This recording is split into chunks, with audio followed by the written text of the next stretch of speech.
The shelter and Malicious were similar in structure in the sense that it's people in the house. So in the shelter is one guy stuck in the house, and in Malicious it's four people. When I shot the shelter, I did it out of sequence.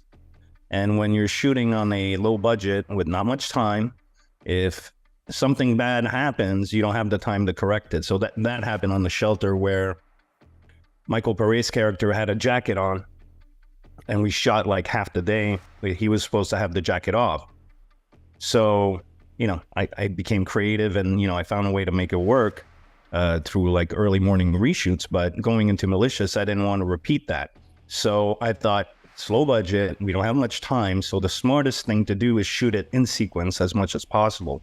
So that way, continuity in terms of the blood on the shirt stays consistent. Performances organically find themselves, as opposed to, going in the middle, then going in the beginning and going in the end. Also much easier to keep tabs on the continuity. So that was my one of the biggest things I learned on the shelter I brought to this one. Knowing about the acting process is a huge benefit in directing actors. So a lot of directors don't understand the acting process, so their direction is very doesn't take the process into account. I had Kevin and Nick who had the bulk of the dialogue, the bulk of the action. I always take them aside. I never give directions to actors in front of everybody else. I either whisper in their ear, or I take them aside and talk to them and say, let's try it this way. I do that because it augments the sense of intimacy between the director and the actor. But also, I like to surprise the other actors as well. So with Kevin, so sometimes I'd have to adjust tone. With Nick, actually, the same thing happened, and it was a gut instinct on my end, which wound up changing the entire last act of the movie, is that Nick's character, who's tied up for the bulk of the movie, getting his ass whooped, as for the script, he was always feeble and weak, and feeble and weak, and feeble and weak. And at some point we're shooting in sequence, you're seeing how the story's unfolding, and what was on paper was not working for me. So I had an instinct, so I took Nick aside. I'm like, as opposed to crying here, I mean, you're a politician, you're a strong man, you're a man with power. So even though you're tied up, man up.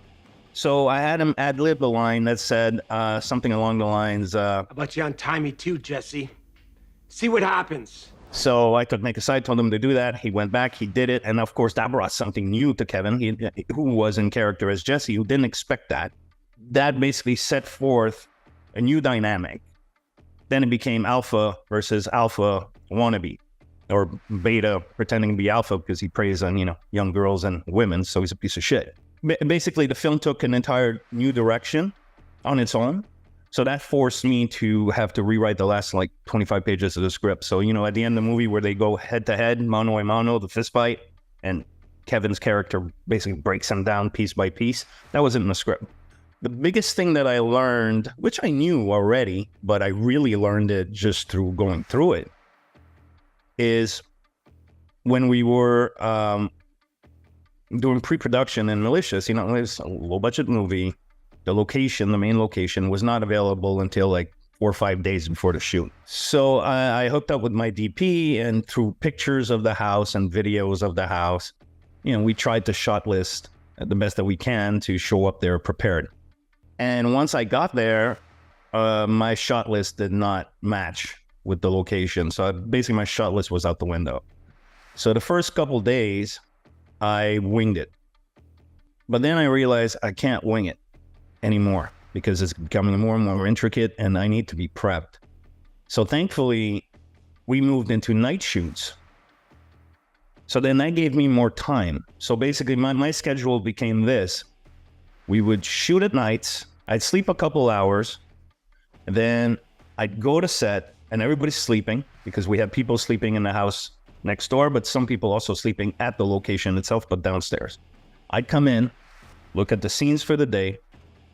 I had a nap with, lenses and stuff, and I would shot list in the day.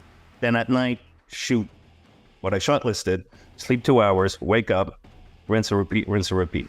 So for the next one, my biggest lesson, low budget or not, I have to find a way to get to the locations, to see the locations, prior to the shoot, shot list with the locations in my face, because that's what works, and not have to do what I wound up having to do, is basically not sleep and just be like on a continuous of hardcore work loop, if you will.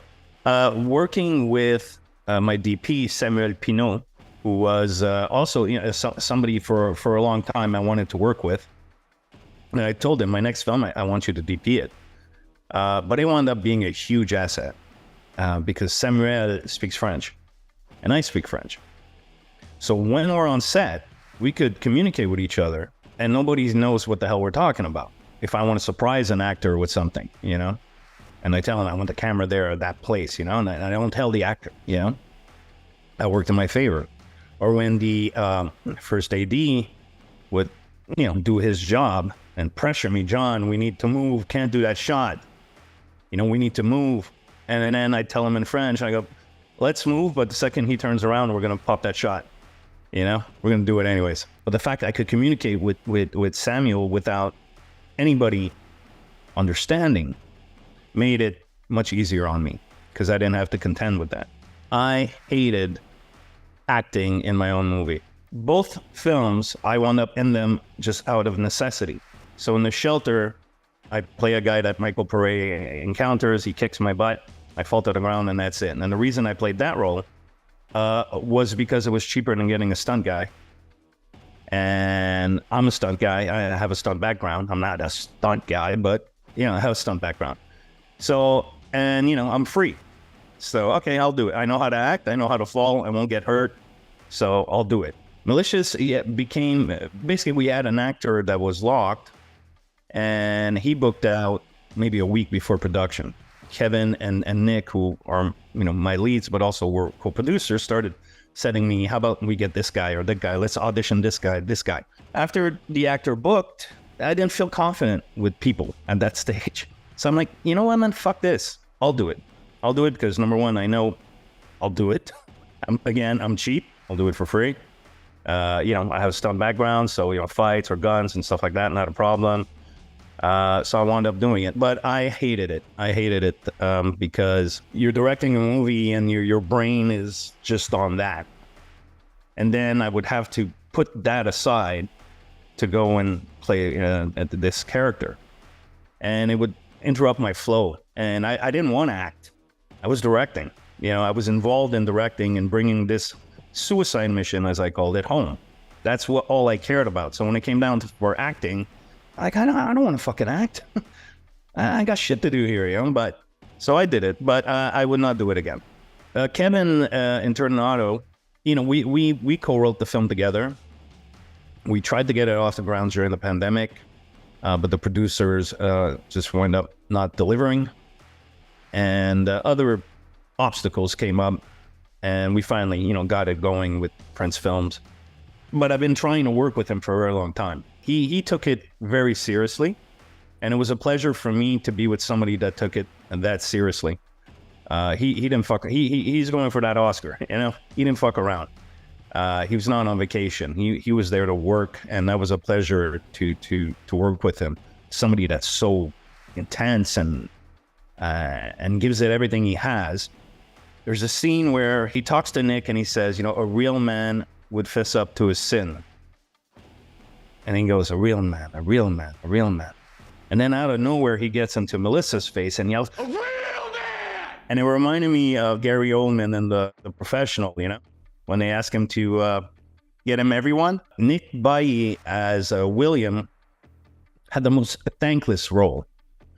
For me personally, it's a role that's just as challenging as Kevin's Jesse, but for different reasons.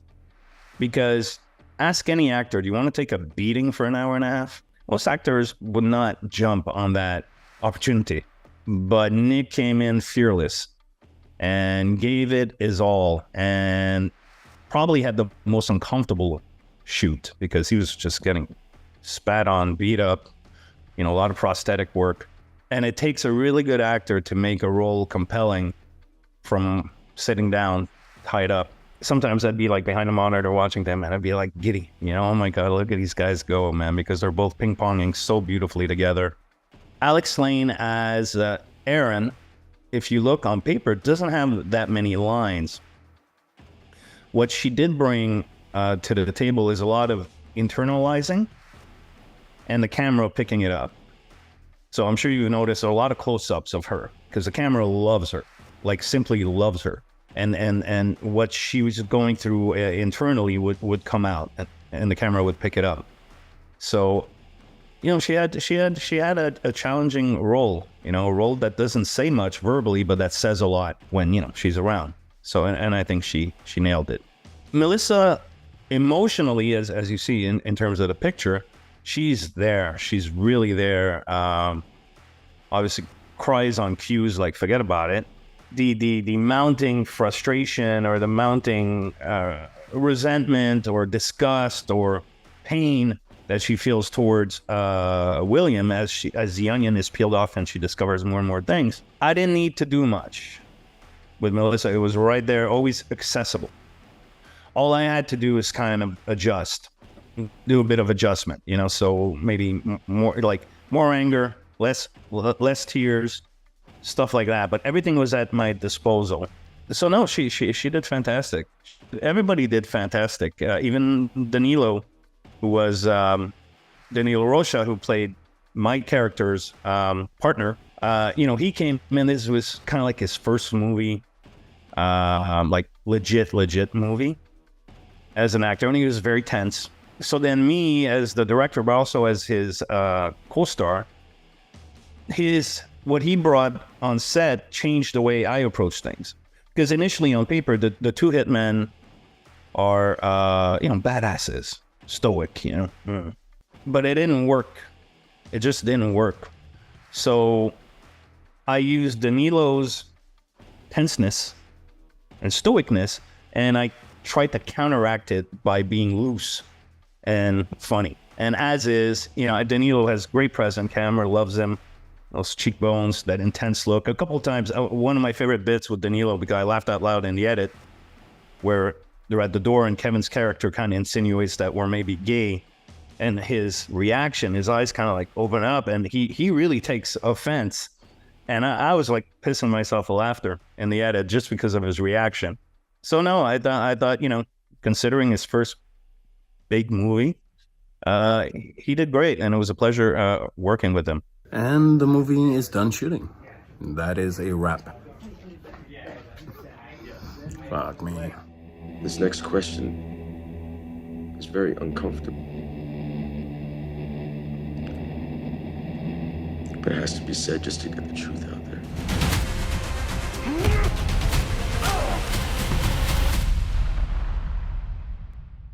Let's get this party started.